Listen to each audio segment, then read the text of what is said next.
In this video, I'll be running through what budget you should be setting at an ad set level, particularly within a cold targeting testing campaign, to be able to deem statistical relevancy, but also not flood the auction and overspend in the first 24 to 48 hours of launching that ad set. So firstly, what does Facebook recommend? Facebook recommends that you need 50 conversions over a 7-day period within an ABO to be able to exit the learning phase. And the reason for this is that the machine learning model that's used on ABOs and CBOs, comparative to Advantage Plus, is that the campaign goes and serves to a random audience, which has a slight skew towards previous intent signals in the account. And then based on the initial interactions with the first 1,000, 2,000, 3,000 impressions that are served, it will look for similarities in high intent signals and then go after those people. And so it's essentially like a lookalike audience that's compounding on itself. It will serve to 1,000 people, see who resonated, serve to more of those kinds of people, and then continue doing that. But ideally, you need 50 conversions, which is 50 high intent signals over a 7-day period for Facebook to be able to maximize its efficiency. At least that's what Meta says. And so what that ends up then coming down to is that if you want to achieve 50 conversions over a 7-day period, you need to take your expected cost per acquisition, times it by 50. And so that's your weekly budget required, and then divide by 7 to get down to daily. And so an example of this is that if you had a $50 CPA, you would need to times by 50, divide by 7, you'd get $357 per day in spend. Now, for most mid-7-figure e-commerce brands, that's a really big budget to go and throw at a new creative test in an ad set. And that's just one ad set. What if you want to be running multiple creative tests? What if you want to try multiple different concepts and approaches? You're quickly going to be into the thousands of dollars per day budget range. And so what's a better approach here? Because yes, this works if you're an 8-figure brand, it works if you're a 9-figure brand, but if you're low to mid 7 figures, this isn't very applicable and this isn't constructive information for Facebook to be giving people. Instead, there's 2 questions that you should be asking yourself. Number 1, what do we deem as statistically relevant to classify a test as a high-performing test that we'd want to be confident in putting more budget behind? And then number 2, how quickly do you want to actually know the result of that test? Is this a test that we want to run for a month, or is it a test that we want to run for a day? And then that's going to impact the daily budget that we're going to put into the campaign. And so let me provide you with an exact example of how I would approach this within an account. Let's say this is a expected $100 CPA ad account. This is historically what they will normally hit. Now, our target CPA is actually 90, but on average, we're going to sit at about 100.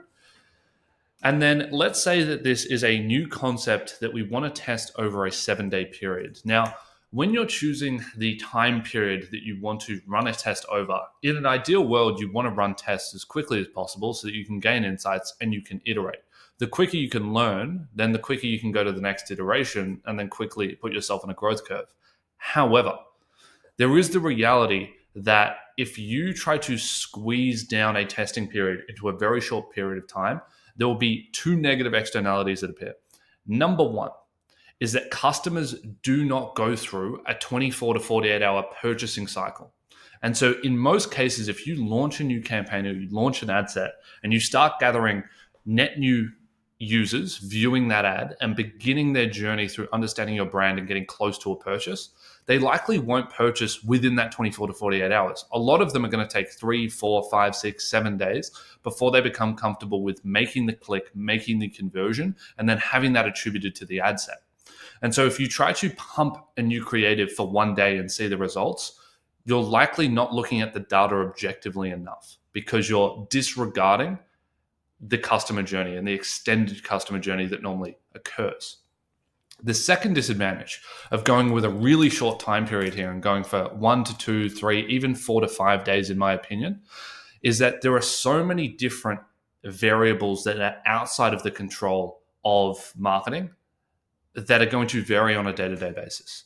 And so a really simple example of this would be purchasing behavior across the daily cycle of the week. A lot of people will preference purchasing on a Saturday and more specifically on a Sunday. That's where most purchasing behavior occurs. Now, it depends what specific niche you're in, who you're selling to. It's going to impact the customer cycle. For example, we have clients where they get no orders on the weekend and all of them come from the weekday because they're selling to business owners who are buying products within their business and they are working on the weekdays. And so that is when they are making the purchase. That is when they need that product. And so the daily variance across the week in itself is something that won't be taken into consideration if you have a testing cycle that's less than a week. You might run the test from Monday to Wednesday, but your top performing days are typically a Saturday and a Sunday. And you might not that, or you might not have seen it in the data yet, but it will skew the results and it'll skew the outcome of the test and it will reduce the relevancy of the conclusion that you draw from that test. Because if you are going through a creative, iterative process, a false conclusion to a test that you run can be incredibly detrimental to the long-term performance of the account and the brand.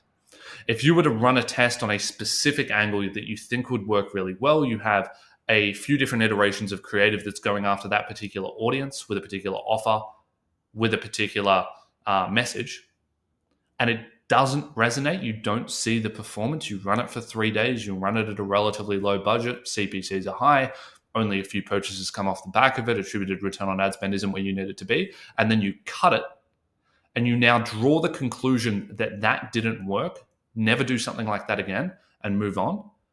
You've now potentially cut out one of the best angles, one of the best approaches that you could have in your entire brand, just because you ran it over a very short time horizon and you ran it with a very low budget. And so you never actually got the time to run it through a week, get customers going through a journey, but also taking out any of the natural variance that occurs in day-to-day placements and servings of ads to random audiences. At the end of the day, you're serving your ads to random audiences. And so there is going to be random skews in the data almost every single day in the way that those ads are placed. And so that just goes to say that you don't want to have a very, very short window of testing. You ideally want this to be as long as possible, whilst also balancing the fact that if you can keep tests in a shorter time period, you can iterate faster, which means you can technically grow faster. But I think people over-optimize for that, knowing that, okay, if we can shorten our testing periods, we can iterate quicker and we can grow faster. It sounds good in theory, but it doesn't really apply in an ad account due to the randomness of advertising in itself. And so for this test, I would likely want to run it for 7 to 14 days, dependent on how big of a concept or a shift this is. If this is a slight iteration on an existing high-performing concept or idea that we've already run in the account before, you can likely shorten it up a little bit. But if this is a completely new idea that might provide us with an entirely new angle for the business and an entirely new vertical and audience that we can start scaling into, we likely want to be very, very sure of whether it worked or not, and therefore extend the time horizon slightly. So in this case, let's say that is the case. We're going for a new angle, a new audience. We've got a new offer as well. We want to run this across an extended time horizon. So let's call it 14 days. In terms of the actual budget, well, we have a $100 CPA. So the question now becomes, which is question one, what do we deem as statistically relevant to classify this as a high performer? Are we saying that if it gets 5 conversions at our target efficiency levels, that's going to be statistically relevant? Are we saying 2? Are we saying 20? Are we saying 100? How much volume actually has to go through this at the efficiency level that we're happy with before we say, okay, we're confident in this. Let's now invest in more relevant assets in this specific domain and in this concept so that we can push more creative diversity for this particular angle, but then also let's push up budgets. What's required for us to be confident in making that decision? Realistically, with the brand that I have in mind with a $100 CPA, I would be happy over a 14-day period, seeing 10 to 15 conversions at our target efficiency level. I would ideally probably like a little bit more if we're going over such a long time period here. So let's call it 15 to 20. Would give me absolute certainty. And this is where this is going to lie on a curve, right? That doesn't mean that 14 conversions doesn't mean that we're going to write the test off and say it didn't work. Obviously, that's where the nuance starts to arise within any data analytics within media buying. So 14 conversions just means, okay, we're probably confident here, but we might not move as quickly as we would if we're at the 15 to 20 conversion range. And so now we just back propagate this math. And so to achieve 20 conversions over 40 days, well, we need to go 20 times the expected CPA, which is $100. And so this is going to be a $2,000 budget that we need to spend to achieve 20 conversions. And so now we go $2,000 and we divide it across the 14-day period, which comes out to roughly $143 per day. And so that is how we would structure the testing budget on this ad set for this new concept being launched within this specific account. And this exact framework and step-by-step can be translated into any account and any test. You just need to know the answer to how quickly do we want to know the result. And it's really important to have the nuance here that you really don't want to be going under 4 to 5 days on a test period if it's going to be significant and it's going to significantly impact the expected upside. If it is incredibly high, you do not want to shorten the length of the test here. And then if you can also answer what do we deem as statistically relevant for us to be able to push forward quite aggressively, if you have the answer to those two questions, you can easily run through the calculation to get an understanding of exactly what the budget allocation is required on a specific ad set.